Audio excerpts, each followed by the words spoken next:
ওকে, so এবার আমরা যেটা করব যে আমাদের অ্যাজাক্সের কাজটা হচ্ছে, আমরা যদি ক্লিক করে এখানে আমাদের একটা হচ্ছে যে আউটপুট দেখাচ্ছে কোনো রিলোড হচ্ছে না। সো এখানে মনে করেন এখন আমরা কিছু ডাটাবেস রিলেটেড কাজ করি। সো এটার জন্য আমাদের একটা টেবিল ক্রিয়েট করব আমরা।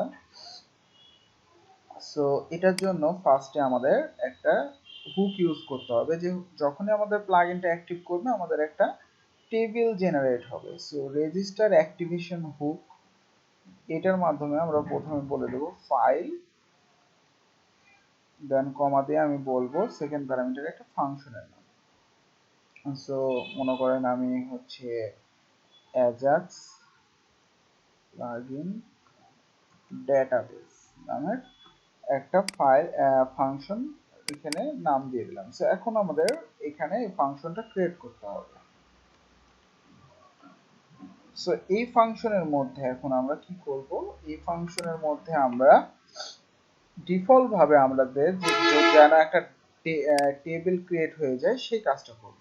আর রেজিস্টার অ্যাক্টিভেশন হুকটা তখন কাজ করবে যখনই টেবিলটা আমাদের যখনই আমাদের প্লাগইনটা অ্যাক্টিভ হবে তখন, ঠিক আছে? সো এখানে দেখেন এখন আমরা প্রথমেই গ্লোবাল করে নিয়েছি wp db কে, ঠিক আছে? তারপর এখানে আমাদের টেবিল নেম, অর্থাৎ আমাদের টেবিল নেম আলাদাভাবে বের করতে হবে। সো wp db থেকে প্রিফিক্স, আমরা আগে প্রিফিক্স বের করে নিই যে wp আমাদের টেবিলের নামগুলো ইনিশিয়াল অবস্থায় wp হয়ে থাকে। সো সেটার মাধ্যমে এটা হবে, দেন ডটের পর স্টুডেন্ট যোগ হবে, ঠিক আছে? তারপর আমাদের এসকিউএল যে কমান্ডটা সেটা লিখতে হবে একটা টেবিল তৈরি করার জন্য। সো সেটাই আমরা এখানে লিখছি। এটার ফিল্ড হবে আইডি, নেম এবং হচ্ছে ইমেল আর হচ্ছে এস, আর প্রাইমারি কি হবে কি আইডি। এখন এই যে কোয়েরিটাকে আমাদের ডিবি ডেল্টার মধ্যে এক্সিকিউট করতে হবে। সো এটার জন্য আমাদের কি করতে হবে, একটা ফাইলকে ইনক্লুড করতে হবে upgrade.php, ঠিক আছে? জাস্ট এতটুকুনি। সো এতটুকুন যদি এখন আমি সেভ দিই, সেভ দিয়ে এখন যদি আমরা প্লাগইনের মধ্যে যাই তাহলে কিন্তু এই যে এটা আমাদের ডাটাবেস, এখানে আমাদের কোনো ডাটাবেস আমরা দেখতে পাবো না তৈরি করা আছে, ঠিক আছে? এখানে wp স্টুডেন্ট নামের দেখেন এই যে এটাই হচ্ছে প্রিফিক্স, এই যে wp যেগুলো।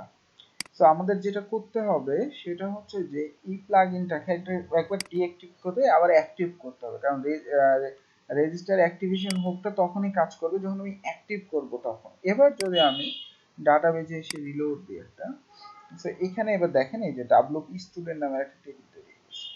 তো এবার যদি এটার মধ্যে আমরা যাই, যাওয়ার পর দেখবো যে আমাদের যে আইডি, নেম, এজ, ইমেল, এস, এই চারটা ফিল্ড কি ক্রিয়েট হয়ে গেছে, ঠিক আছে? চলে আসছে। সো এখন আমাদের এখানে আমরা ডাটা ইনসার্ট করতে পারবো এবং ডিলিট করতে পারবো। সো আমাদের ইনিশিয়াল টেবিল তৈরি করা হয়ে গেছে। এখন আমরা কিভাবে অ্যাকচুয়ালি এর মধ্যে কাজ করব, এই যে দেখেন আমরা কিন্তু এই যে ডাটা টাস্ক যেটা আমরা দিচ্ছিলাম, অ্যাড নিউ রেকর্ড নামের একটা দিচ্ছিলাম এবং সেটা অ্যাজাক্সের মাধ্যমে ধরছি। সো এইখানে যদি আমরা চাই যে এই টাস্কটাকে দেখাতে, তাহলে আমরা কিভাবে করতে পারি, দেখেন task equal to dollar underscore post, পোস্টের মধ্যে আমরা বলবো টাস্ক, ঠিক আছে? পোস্টের মধ্যে আমরা কি বললাম টাস্ক। সো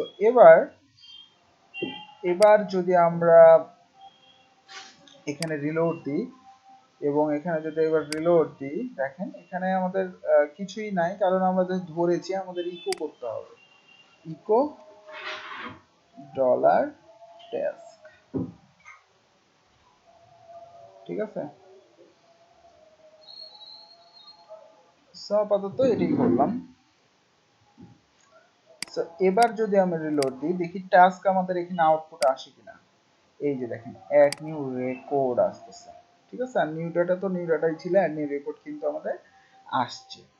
সো আমরা এখন ইজিলি তাহলে এইটার মধ্যে দিয়ে আমরা অ্যাড নিউ রেকর্ডের মাধ্যমে চেক করে আমরা চেক করতে পারবো শুধু এখানে। এবং আরেকটা যদি পরবর্তীতে আমরা বাটন বানাই, সেটাও চেক করে আমাদের এইখানে আউটপুট নিয়ে আসতে পারবো এখন ডাটা বেস থেকে।